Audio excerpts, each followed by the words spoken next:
Chapter 3 Missing Persons. A squad of 7 policemen were on the horizon. Trekking through the thick mud was no easy feat, especially in the humidity of Louisiana.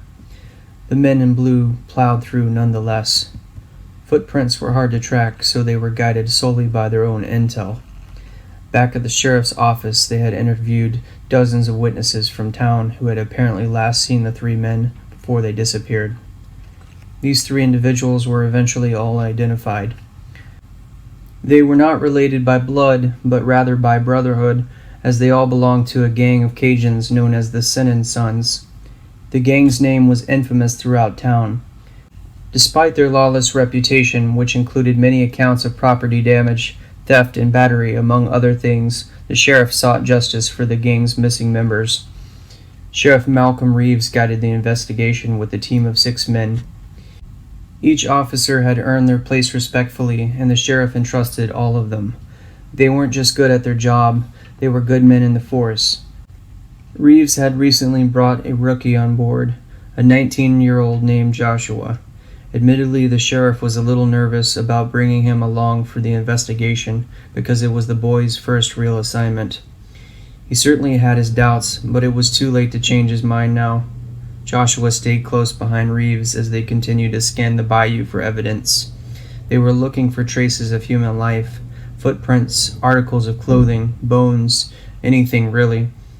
So far, they had been largely unsuccessful in their search.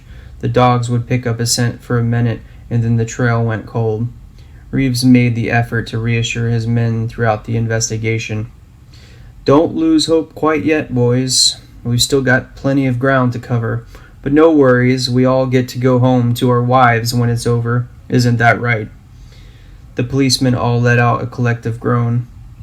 Fellow Officer Garrett approached Reeves personally. "May I offer a suggestion for where to search?" The sheriff took note of the eagerness in the man's voice. "Sure, if you have a lead, speak up. Don't just share it with me. Share it with all of us. We're all on the same team. Remember that," Reeves responded. Garrett nodded in affirmation to his boss and replied briefly, "Yes, sir, will do." Reeves raised his voice to talk. "Now what have you found?" And Garrett signaled for the men to come closer. "Over here. I've been hearing the sound of water flowing underground. If we follow its trail further into the swamp, we'll likely run into a manhole or storm drain of some kind." "I'm listening," Reeves retorted. "What I'm trying to say is that we need to be looking for signs of life. In other words, paths men tread to get from one place to another, whether they're on the run or otherwise. The water main is a good point of reference to navigate in and out of the bayou. If you're ever wondering where you are, you can always follow the sound of water to lead you back to civilization. We need to look underground. If there was any evidence of these 3 men, surely it would have turned up by now." Reeves sighed. "Flowing water, eh? You might actually be onto something. All right, since we haven't found anything yet, we're going to listen to Garrett's advice for once," the sheriff announced. He then leaned into his subordinate's ear and whispered, "So I'll play along with you this one time, but just know this isn't for you.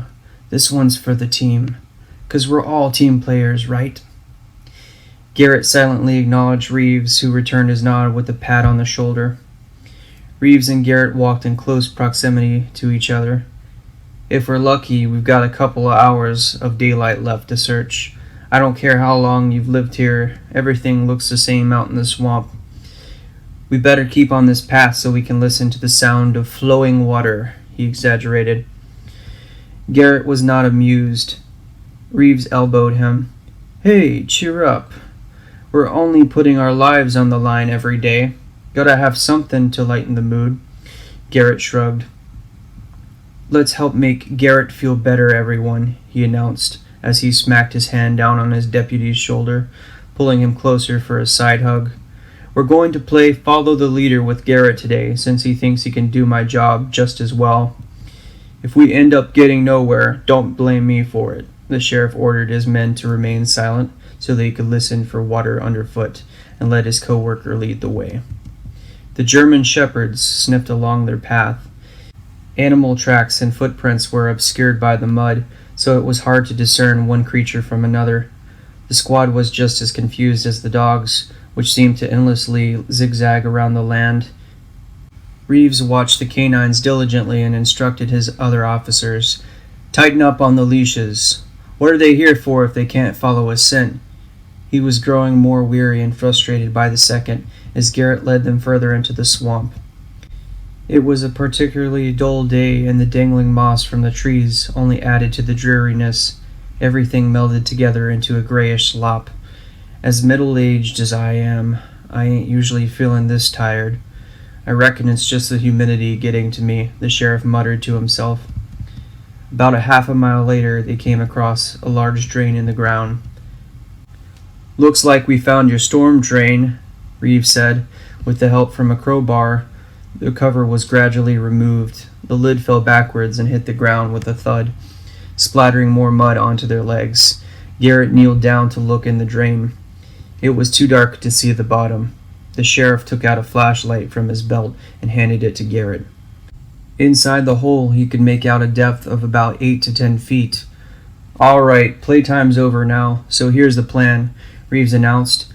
"Two of you are going to come with me to see what's down here. Who's brave enough?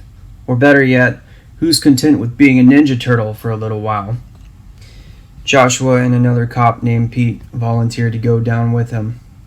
"Fantastic. Garrett, you stay here and watch over the rest of my men. We'll have our radios handy should anything go wrong. Call me if you find anything. We won't be long." One by one, the three men lowered themselves into the tunnel below.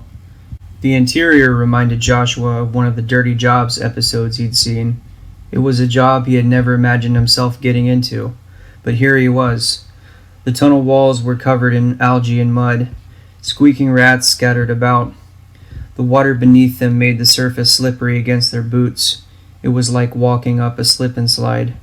They had to hold on to the sides of the walls to keep from falling. Leading his men underground, Reeves' voice echoed throughout the tunnel. "Let's keep going, boys. I know it smells bad, but hey, at least we don't do this every day." Joshua smirked. "Yeah, I'm happy where I'm at. Not right at this moment. Well, you know what I mean." Pete shook his head and laughed at the young officer. "We know what you mean, kid." Reeves could hear Garrett above filling in for him, instructing the remaining men to scan the area for evidence in the meantime. They remained in the same perimeter, trailing alongside the river. "So here's how it's going to be, guys.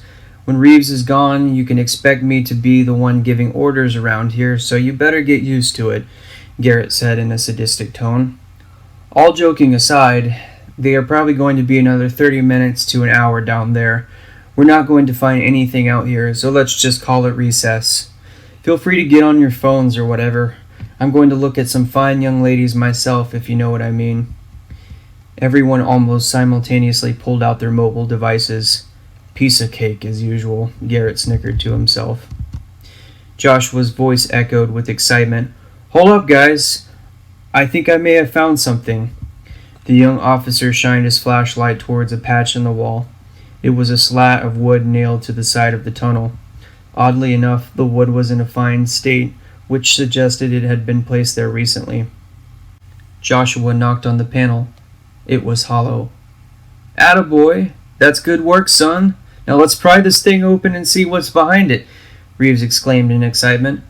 Without a moment of hesitation, the sheriff took the crowbar from his belt and began to pry at the panel from the wall. The board fell to the floor and echoed loudly throughout the space. There was nothing behind it, just a layer of broken concrete that indicated a pathway and the tunnel had collapsed.